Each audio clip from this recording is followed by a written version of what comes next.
Et bonjour à tous, aujourd'hui on s'occupe de la single page pour nos articles. Donc le but ça va être que lorsqu'on clique sur un bouton lien de mort, on va charger la page de l'article en question. Pour répondre à ce besoin, on va utiliser React Router. Donc on se rend sur le site de React Router et on va cliquer dans la partie web puisque c'est ce qui nous intéresse et on a la doc de React Router. Donc ici, on a la commande pour installer React Router DOM. Donc on se rend sur notre code et on va taper la commande. Donc moi, je vais interrompre mon application et ensuite on va taper notre npm install. Voilà, donc on tape npm install React Router DOM et on appuie sur Enter. Et on appuie sur Entrée. Voilà, donc une fois que c'est installé, on va commencer à créer nos différentes routes. Donc pour ça, on va se rendre dans app.js. On va commencer par importer React Router. Donc import à l'intérieur de React Router, nous, on va pas tout importer, mais on va importer uniquement browser router. On va également lui donner un alias router et on va appeler route. Donc tout ça à l'intérieur de React Router DOM. Et une fois qu'on a importé tout ça, on va créer notre système de routing. Donc à l'intérieur de ça, plutôt que d'importer post, on va importer notre routeur. Alors je vais faire appel à mon component en routeur. Voilà. Et à l'intérieur de ce component routeur, on va avoir nos routes. Donc ici, je fais appel à mon component en route. Donc ce component route, on va dans un premier temps lui transmettre un premier attribut qui sera le chemin pour accéder à cette route. Donc nous, on va dire que par défaut, la racine de notre site, on va faire appel aux componentes qui s'appelle post. Donc vous avez compris le principe. Cette route qui nous ramène à la racine, donc dès qu'on fait appel à cette route-là, ça va nous charger le component de post. Donc il nous dit que post is not defined, car effectivement c'est post avec un S. On va tester, je vais me rendre au niveau de mon application. Je vais charger, donc déjà on voit que ça fonctionne. Là quand je charge cette page-là, je vois que j'ai bien ma page. Imaginons que maintenant on va se créer une autre route. Donc on se crée une autre route avec comme chemin, on n'a qu'à mettre test dans un premier temps et ça fera appel aux componentes qui s'appellera post. Donc ce component n'existe pas encore. Alors si on l'a créé ici, et pour l'instant il y a juste myPost, donc c'est très bien, on va s'en servir, sauf que là il nous dit que post is not defined, c'est normal puisqu'on ne l'a pas importé. Donc au niveau de notre import juste en haut, on va importer le component post, sans S. Alors je me rends sur mon application, je charge la route test, et je vois qu'il ne se passe rien. Pourquoi il ne se passe rien? Quand je me rends dans mon code, je vois que devant test, ici, j'ai oublié le slash. Donc, je mets le slash. Alors, petite parenthèse, là, comme vous pouvez le constater, je suis avancé sur le projet, mais je suis revenu sur un point que je n'ai pas précisé. Vous voyez que là, j'ai mes deux routes. Donc là, mes deux routes qui contiennent toutes les deux un slash. Et qu'est-ce qui se passe quand je demande à me distribuer le component post? Donc, il suffit que je me rende au niveau de ma page et que je tape slash. Donc dans ce cas-là, ça va me distribuer mes deux articles. Ça fonctionne. Par contre, si je clique sur mon bouton ici, donc je vais avoir mon URL qui va changer. Vous voyez que là, ce qui se passe, c'est que les deux composants matchent, puisque ici, j'ai un slash à cet endroit et également à cet endroit. Donc, quel est le comportement de React Router? C'est qu'il va constater que les deux routes matchent, donc il va me distribuer mes deux componentes. Et là, vous voyez ce qui se passe, c'est que mes deux componentes sont chargées en même temps. Pour éviter ce problème-là, puisque c'est pas ce qu'on souhaite nous, on va rajouter ici un attribut exact. Donc, quand je me rends sur mon application, vous voyez que lorsque je demande à avoir la racine de mon site, j'ai bien, comme d'habitude, mes articles qui se chargent. Par contre, quand je charge une autre route, étant donné que ce n'est pas exactement ce que j'ai demandé, et bien dans ce cas-là, ça me charge uniquement mon component de poste. Donc faites bien attention à ça, à rajouter l'attribut exact. Cette précision terminée, on reprend là où on en était. Je me rends sur mon application et donc je vois que mon component est bien chargé. Au niveau de notre route, ici on va pas mettre test, mais on va mettre post. Voilà, donc je vais retester, voir si tout fonctionne. Je mets post et je vois que j'ai bien mon component qui se charge. Donc au niveau de notre component, pour l'instant j'avais mis ça. Je vais le supprimer. Et donc l'idée, c'est de pouvoir y accéder à cette page lorsque je suis au niveau de mes posts, de la liste de mes posts, et que je clique sur l'un des boutons. Donc dans un premier temps, on va pas charger un article, on va juste cliquer sur un bouton, ça va nous charger notre componente.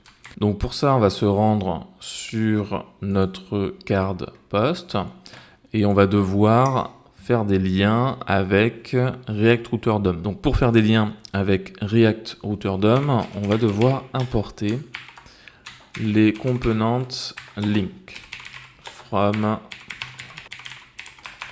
Une fois qu'on l'a importé, on va se rendre bas et l'idée ça va être de rendre le bouton Learn More cliquable. Donc pour le rendre cliquable, on pourrait se dire qu'on pourrait l'entourer d'un href, sauf que ici, on va utiliser React Router DOM et on va utiliser le component link. Donc on va entourer ce que l'on souhaite rendre cliquable par le component link et le component link va accepter un attribut qui sera tout. À l'intérieur de ça, on va devoir renseigner une route. Donc là, je vais mettre / post et j'enregistre. Maintenant que j'ai ça, je me rends sur mon application. On voit que ici, on a bien des href qui sont apparus puisque là, ça a été surligné. Bon, ça, c'est qu'une question de CSS. Donc, si ça ne nous convient pas, on pourra l'enlever. Je vois que j'ai bien mon href qui me redirige vers post. Et quand je clique ici, ça me redirige vers post. Donc, j'ai bien mon lien qui fonctionne. Alors, nous, ce qu'on souhaite, c'est un lien avec des paramètres. Puisque nous, ce qu'on souhaite, c'est que lorsqu'on clique sur le post numéro 2, par exemple, avec l'identifiant numéro 2, ça nous charge ce post-là. Donc nous, ce qu'on aimerait bien, c'est une route du type post/2, par exemple. Et ce 2, ce sera le paramètre. Donc on va se rendre sur notre application, au niveau de notre routeur, et on va rajouter ici un / et on va mettre 2.id. Donc notre route est configurée, je l'enregistre et je me rends au niveau de ma card. Donc ce qui se passe, c'est que ici, je vais devoir faire un / quelque chose. Alors déjà, on va renseigner un identifiant comme ça de manière brute. On va se rendre dans notre, voilà, dans nos différents posts, dans componentes. Je vais aller chercher du coup notre componente post, il est ici, et dans mes states, j'ai du coup un ID 1 et un identifiant 2. Très bien. Donc ici, on va faire un /1, par exemple. Dans mon post, je me dis, mais maintenant que j'ai cliqué sur ce bouton-là, et quand je fais ça, je vois qu'au niveau de mon URL, ça a bien changé, j'ai bien mon /1. Maintenant, ce que j'aimerais bien, c'est que ici, au niveau de mon component de post, j'aimerais bien charger l'élément qui a l'identifiant numéro 1. Donc pour faire ça, on va utiliser un hook de React Router et on va déjà dans un premier temps faire l'import. Donc dans React Router, on va utiliser le hook use params from React Router DOM. Et donc une fois qu'on a ça, on va ici se déclarer une variable ID qui sera égale à notre use params et on enregistre. Et donc on va débugger ça, donc on va également faire appel ici à use use effect de React. Et donc, au chargement de notre componente, donc use effect, on va lancer une fonction anonyme. Et cette fonction anonyme se contentera de faire un console.log de ID. On va tester ça. Je me rends sur mon application, je vais ouvrir ma console, je clique sur Learn More et je vois que ça m'a bien chargé mon params qui est 1. Donc c'est bon. On va maintenant charger notre data. Donc pour ça, si on se rend sur Strapi, on va voir un petit peu à quoi ressemblent les routes. Voilà, donc c'est ici, on clique dessus. Voilà, donc quand on se rend dans rôle public et que on va au niveau de nos postes, ici, normalement, j'ai un find, donc post, je peux faire un find one. Donc assurez-vous que ces éléments sont bien cochés, sinon vous ne pourrez pas accéder à ces postes, en tout cas en anonyme. Donc nous, c'est ce qu'on souhaite, on souhaite que tout le monde puisse y accéder. Et du coup, on voit que la route, c'est celle-là. Donc, si je me rends sur mon application, donc on va utiliser pour ça notre fonction fetch. Et à l'intérieur de fetch, on va mettre notre URL. Donc, on avait dit que c'était /post avec un S / notre params. Dans un premier temps, on va juste faire ça pour tester. Ensuite, je fais indn.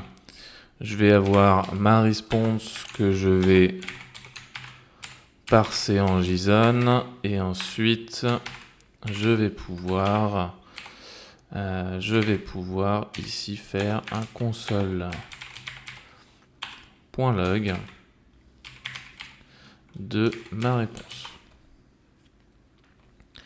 On va tester ça, donc je me rends sur mon application, je vois que ça me renvoie bien ici mon élément, titre 1, etc.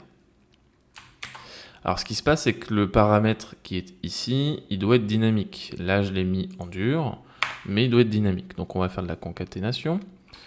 Donc maintenant, vous savez comment faire. Donc là, on va remplacer les guillemets par les accents graves. Et ici, je ne vais pas mettre 1, mais je vais mettre ID, qui est le params que je reçois via mon URL. Une fois que j'ai ça, je me rends au niveau de mon code. Je vois que tout fonctionne convenablement. On peut même recharger pour voir si c'est bien. Voilà, donc ça fonctionne toujours. Et ce qui se passe, c'est que ici, tout fonctionne. Donc pour mon component de post, pour le moment, tout est OK. Mais au niveau de mon card post ici, je charge tout le temps le même paramètre, le même identifiant. Moi, c'est pas ce que je veux. Moi, ce que j'aimerais bien, c'est qu'en fonction de là où je clique, que ce soit différent. Donc, au niveau de nos éléments, on voit qu'ici, on avait un post, title, etc. Si on se rend sur notre componente, si je me rends sur mon componente et que je charge le card post, voilà, on voit que ici, au niveau du post, on a un élément ID. Donc si je fais de la concaténation et que je mets ici post.id, alors là faites attention puisqu'il va falloir mettre les accolades pour que ça fonctionne, puisqu'on est en JSX. Et donc si je fais ça, je me rends au niveau de mon code. Si j'inspecte l'élément, je vois que ici j'ai post 1. Et si j'inspecte ici, j'ai post 2. Donc tout est dynamique. Et lorsque je clique sur post 2 par exemple, je me rends dans ma console et je vois que j'ai bien chargé le title 2. Voilà, donc là c'est un exemple très simple pour utiliser React Router DOM. Ce que je vous invite à faire, c'est que maintenant que tout est en place, nous, on va se retrouver dans la prochaine vidéo, mais en attendant, je vous invite à essayer d'afficher les datas de notre post et pourquoi pas vous amuser à faire un menu de navigation par exemple. Sur ce, moi je vous dis à très vite, ciao tout le monde.